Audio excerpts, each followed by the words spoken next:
السلام علیکم ناظرین کرام، نئی ویڈیو میں آپ کو خوش آمدید کہتے ہیں۔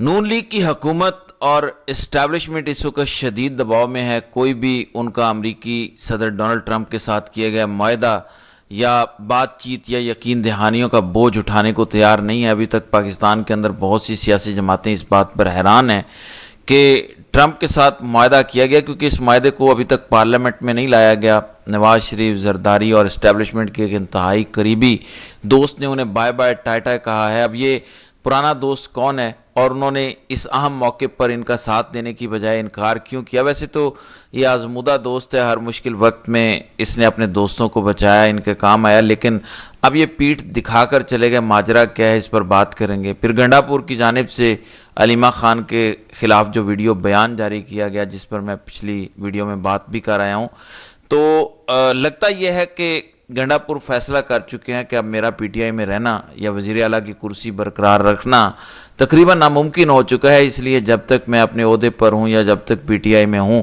زیادہ سے زیادہ تباہی پھیلا کے جاؤں۔ اس حوالے سے گنڈا پور کیا کر رہے ہیں اس پر بھی بات کریں گے۔ پھر اب بس بہت ہو گیا، اب جرنیلوں کو بھی بوریا بستر گول کر کے گھر جانا ہوگا۔ کس کی جانب سے یہ سخت حکم جاری ہوا ہے، اس پر بھی آگے چل کر بات کریں گے۔ ناظرین کرام، نواز شریف، زرداری اور اسٹیبلشمنٹ کے پرانے دوست مولانا فضل الرحمان، ان کی جانب سے بیان جاری کیا گیا، وہ بالکل ایسے ہی ہے جیسے حکومت اور اسٹیبلشمنٹ کے پیروں سے کے نیچے سے سیڑھی کھینچ لی جائے۔ اب ایسی سچویشن ہے کہ حکومت عوام اور اسٹیبلشمنٹ کا ساتھ دینے کو تیار نہیں۔ پورے پاکستان میں ہر کوئی حیران ہے، سوائے اسٹیبلشمنٹ کے چند کمین نائیوں کے، سوائے جو اسرائیل اور امریکہ کے ساتھ ہونے والے معاہدے کا دفاع کر رہے ہیں۔ کوئی بھی ذی شعور انسان اس معاہدے کا دفاع کرنے کے لیے میدان میں آنے کو تیار نہیں، کیونکہ قائد اعظم کی پالیسی رہی ہے پاکستان کی کہ جب تک ایک آزاد خود مختار فلسطینی ریاست کے قیام کا اعلان نہیں ہوتا، تب تک کسی صورت اسرائیل کو تسلیم نہیں کیا جائے گا۔ خان کا بھی ایک بیان میں نے کل شیئر کیا تھا، جس میں عمران خان کہتے ہیں کہ 1967 کی جو باؤنڈریز ہیں، اس وقت کے نقشوں کے مطابق فلسطین کی ریاست تقسیم ہوگی، یہ الگ ریاست بنے گی اور اس کے بعد اسرائیل کو تسلیم کیا جا سکتا ہے۔ ہماری اسٹیبلشمنٹ کے پاس اور کوئی رستہ نہیں، تو اب خان کے پیچھے چھپنے یا ان کے اس ویڈیو بیان کا سہارا لینے کی کوشش کر رہے ہیں، لیکن اس ویڈیو بیان میں جو کچھ بیان کیا گیا وہ اسٹیبلشمنٹ کی موجودہ پالیسی سے 100% متضاد ہے۔ اب اسی پر جب نواز شریف، آصف زرداری، شہباز شریف اور ہماری اسٹیبلشمنٹ پھنسی ہے، تو ایسے موقع پر مولانا کی جانب سے بھی ان سب کو بائے بائے ٹائے ٹائے کیا گیا ہے، اور مولانا کی جانب سے کہا گیا کہ پاکستان میں کوئی بھی اس ناجائز ملک کو تسلیم کرنے کا نہ سوچے۔ قطر سے امریکہ نے کس لیے معافی مانگی؟ کیا اس نے فلسطینیوں کے قتل عام پر معافی مانگی؟ دو ریاستی حل دراصل اسرائیل کو تسلیم کرنے کے مترادف ہے۔ اس دو ریاستی حل میں فلسطینیوں اور حماس کو شامل کیا جائے، وگرنہ کوئی فیصلہ قبول نہیں ہوگا۔ 17 اکتوبر کو کور کمانڈر کانفرنس میں اعلامیہ جو عاصم منیر کی صدارت میں ہوا، نیو یارک میں بیان وہ دونوں دیکھ لیں۔ شہباز شریف نے جنرل اسمبلی میں جو خطاب کیا اور ٹویٹ میں کتنا فرق ہے۔ کمزور موقف سے عرب دنیا شکست کھائے گی۔ شہباز شریف کو سوچنا ہوگا کہ کہیں پاکستان کے بنیادی موقف سے پیچھے تو نہیں ہٹ رہا۔ تو مولانا کور کمانڈر کانفرنس اور جو ٹویٹس آ رہے ہیں، بیانات آ رہے ہیں، اس کے بارے میں بتا رہے ہیں کہ آپ کا پاکستان میں موقف کچھ اور ہوتا ہے، جبکہ امریکہ میں کچھ اور یہ دوغلی پالیسی ہے۔ ورنہ ویسے تو مولانا کی جانب سے یہ اندیا دیا گیا کہ اگر فلسطینی اور حماس کو اس پروسیس میں شامل کیا جائے تو شاید وہ بھی اس دو ریاستی حل کو تسلیم کرنے کو تیار ہوں۔ لیکن حیرانگی کی بات یہ ہے کہ جو 20 نکات ٹرمپ کی جانب سے دیے گئے، اب خبر آ رہی ہے کہ جب سے ٹرمپ اور نیتن یاہو میں ملاقات ہوئی، اس کے بعد وہ 20 پوائنٹس بھی تبدیل ہو چکے ہیں، ان میں رد و بدل ہوا ہے۔ یعنی امریکہ نے اسرائیل اور نیتن یاہو کی فرمائش پر، ان کی خواہش پر ان 20 پوائنٹس میں بھی رد و بدل کیا، جس میں پہلے ہی فلسطینیوں کے لیے کچھ نہیں تھا۔ اب اس کے علاوہ مولانا نے یہ بھی کہا کہ اسرائیل ایک ناجائز ریاست ہے، اسے کبھی قبول نہیں کریں گے۔ آج ٹرمپ پوری دنیا کے مسائل کا مالک بن رہا ہے اور ڈنڈا اٹھا کر بات منواتا ہے۔ یہ نہ تو اخلاقی ہے، نہ ہی سیاسی۔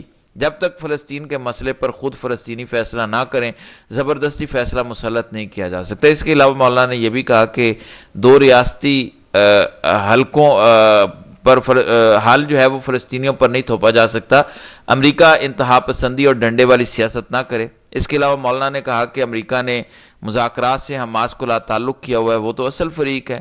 حماس کے بغیر مسئلہ فلسطین حل نہیں ہو سکتا۔ 17 اکتوبر کو کور کمانڈر کانفرنس میں اعلامیہ جو عاصم منیر کی صدارت میں ہوا اور نیو یارک میں بیان، دونوں دیکھ لیں۔ شہباز شریف نے جنرل اسمبلی میں جو خطاب کیا اور ٹویٹ میں کتنا فرق ہے۔ اس کے علاوہ ان کا کہنا تھا کہ کمزور موقف سے عرب دنیا شکست کھا جائے گی، اسرائیل ہمیشہ امن کی پشت پر خنجر گھونپتا ہے۔ اس کے علاوہ مولانا نے کہا کہ آج ٹرمپ اور نیتن یاہو کا بیانیہ اسرائیل کی توسیع کا منصوبہ ہو سکتا ہے، لیکن فلسطین کی آباد کاری کا فارمولہ نہیں ہو سکتا۔ اگر کسی نے 2 ریاستی حل دیا بھی تو آزادی فلسطین جس کا دارالخلافہ بیت المقدس ہوگا وہی حل قابل قبول ہوگا۔ اس کے علاوہ مولانا نے یہ بھی کہا کہ سیاسی لیڈران علاقائیت اور صوبائیت پر بات کرنے والے آئین سے انحراف کر رہے ہیں، جبکہ شہباز شریف کو سوچنا ہوگا کہ کہیں پاکستان کے بنیادی موقف سے تو پیچھے نہیں ہٹ رہا۔ مسئلہ فلسطین کے لیے پاک سعودی دفاعی معاہدہ مؤثر نہیں ہو سکتا۔ نوبیل انعام امن کا ممکن نہیں، جنگ کا نوبیل انعام ٹرمپ کے لیے ہو سکتا ہے۔ ذاتی اندازہ ہے حکمرانوں پر بھارت کی جنگ سوار ہے، امریکہ بھارت کی طرف نہ چلا جائے، جبکہ میثاق جمہوریت کے تناظر میں 26ویں آئینی ترمیم پارلیمنٹ میں منظور کی گئی۔ اس کے علاوہ مولانا نے یہ بھی کہا کہ سیاسی جماعتیں ہوں یا حکمران جماعتیں، مسئلہ فلسطین کو وہ مقام نہیں دے رہی جو ملنا چاہیے، اور پاکستان میں کوئی بھی اسرائیل کو تسلیم کرنے کا نہ سوچے۔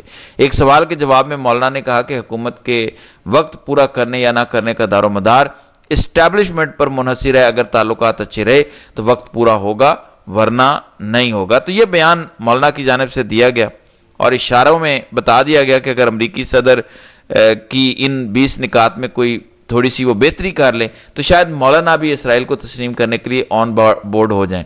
ابھی آنے والے دنوں میں ممکن ہے بہت ساری چیزیں تبدیل ہوں، عالمی دباؤ، پاکستان کے اندر عوام کا دباؤ، بہت سارے عوامل ایسے ہیں جو ان 20 نکات میں تبدیلی کی وجہ بن سکتے ہیں۔ اب اس میں دیکھنا یہ ہے کہ امریکہ رد و بدل کرتا ہے نہیں کرتا، یہ ساری چیزیں آئندہ آنے والے دنوں میں واضح ہو جائیں گی۔ دوسری جانب پی ٹی آئی کی طرف سے بھی امریکی صدر کے ان 20 نکات پر بڑا 2 ٹوک موقف اختیار کیا گیا۔ پی ٹی آئی کی جانب سے جو بیان جاری کیا گیا اس میں کہا گیا کہ پی ٹی آئی جو کہ پاکستان کی سب سے بڑی سیاسی اور ان کے عوام کی حقیقی آواز ہے، ٹرمپ کے حال ہی میں اعلان کردہ غزہ کے بارے میں امن معاہدے پر گہری تشویش کا اظہار کرتی ہے، جو فلسطینی عوام کی آزاد مرضی اور رضامندی کو یقینی بنائے بغیر فلسطین کے مستقبل کا تعین کرنا چاہتا ہے۔ یروشلم کو اسرائیل کا دارالحکومت تسلیم کرنا اور مقبوضہ شامی گولان ہائٹس کو اسرائیلی علاقہ تسلیم کرنا بین الاقوامی قانون اور اقوام متحدہ کی قراردادوں کی واضح خلاف ورزی ہے، اور یہ ایک منصفانہ اور پائیدار امن کے لیے عالمی کوششوں کو کمزور کرنے کے مترادف ہے۔ اس کے علاوہ پی ٹی آئی نے یہ بھی کہا کہ سابق وزیر اعظم عمران خان نے مستقل طور پر پاکستان کے اصولی موقف کی توثیق کی ہے کہ مشرق وسطیٰ میں امن صرف ایک منصفانہ اور 2 ریاستی حل کے ذریعے ہی حاصل کیا جا سکتا ہے جو خود فلسطینی عوام کی امنگوں کی مکمل عکاسی کرے۔ اس کے علاوہ خان نے اس بات پر بھی زور دیا کہ پاکستان کا موقف اقوام متحدہ کی قراردادوں اور 1967 سے پہلے کی سرحدوں کی بین الاقوامی سطح پر تسلیم شدہ پوزیشن کے مطابق ہونا چاہیے۔ خان نے واضح کیا کہ فلسطینیوں پر زبردستی مسلط کیا گیا کوئی بھی امن اقدام کبھی کامیاب نہیں ہو سکتا۔ عمران خان نے فلسطین اور کشمیر کے درمیان بارہا مماثلت بھی بیان کیا ہے کہ دونوں اقوام قبضے اور اپنے حق خود ارادیت سے محرومی کے تحت مصائب کا شکار ہیں۔ اس کے علاوہ P T I Quaid Azam محمد علی جناح کے ویژن کا اعادہ کرتی ہے، جنہوں نے واضح طور پر اعلان کیا کہ جب تک فلسطینیوں کو ان کے جائز حقوق اور ایک آزاد وطن نہیں مل جاتا، پاکستان کبھی بھی اسرائیل کو تسلیم نہیں کرے گا۔ یہ ویژن پاکستان کی خارجہ پالیسی کی رہنمائی جاری رکھتا ہے اور اس کے عوام کی آواز کی عکاسی بھی کرتا ہے۔ اس کے علاوہ میڈیا بریفنگ کے دوران اسرائیل کا یہ کہنا کہ اگر فلسطینی اسے تسلیم نہیں کرتے تو اس منصوبے کو طاقت کے زور پر نافذ کیا جا سکتا ہے، تشویشناک صورتحال اور علاقائی استحکام کے لیے سنگین خطرے کا اشارہ کرتا ہے۔ ایسے طریقے امن قائم نہیں کر سکتے، وہ صرف مزید تقسیم اور بے چینی ہی پیدا کرتے ہیں۔ پی ٹی آئی فلسطینی کاز کے لیے اپنی غیر متزلزل حمایت کا اعادہ کرتی ہے اور فلسطینی عوام کی امنگوں، اقوام متحدہ کی قراردادوں، 1967 سے پہلے کی سرحدوں اور پاکستان کے تاریخی وعدوں کے مطابق القدس شریف یروشلم کو اس کا دارالحکومت بنا کر ایک آزاد اور خود مختار فلسطینی ریاست کے مطالبے کے ساتھ کھڑی ہے۔ فلسطینی عوام کی جد و جہد بالکل کشمیریوں کی طرح نہ صرف ایک سیاسی مسئلہ ہے بلکہ عزت، انصاف اور آزادی کی جنگ ہے۔ تاریخ یہ ثابت کرتی ہے کہ کوئی بھی قوم آزاد رہنے کے لیے پرعزم لوگوں کی مرضی کو دبا نہیں سکتی۔ تو یہ پی ٹی آئی کی جانب سے بڑا دو ٹوک موقف اختیار کیا گیا ہے۔ دوسری جانب امریکی جرنیلوں اور اعلیٰ افسران کو مخاطب کرتے ہوئے ٹرمپ نے کہا کہ اگر آپ کو میری بات پسند نہیں آ رہی تو کمرے سے باہر چلے جائیں، لیکن رینک اور مستقبل بھی ساتھ ہی جائے گا۔ تو امریکی صدر ٹرمپ اپنی اتھارٹی منوا رہے ہیں۔ مجھے لگتا ہے کہ جو چیزیں دنیا میں وقوع پذیر ہو رہی ہیں وہ یقیناً اس کے اثرات کہیں نہ کہیں پاکستان پر بھی مرتب ہوں گے۔ تو دیکھنا ہے یہ ہے کہ پاکستان کے اندر جو آئین اور قانون کی جنگ ہے یہ کب اور کس مقام پر جا کر رکتی ہے۔ تو ناظرین کرام، آپ کی اس ویڈیو کے حوالے سے کیا رائے ہے؟ آپ اپنی رائے کا اظہار کامنٹ سیکشن میں ضرور کیجیے گا۔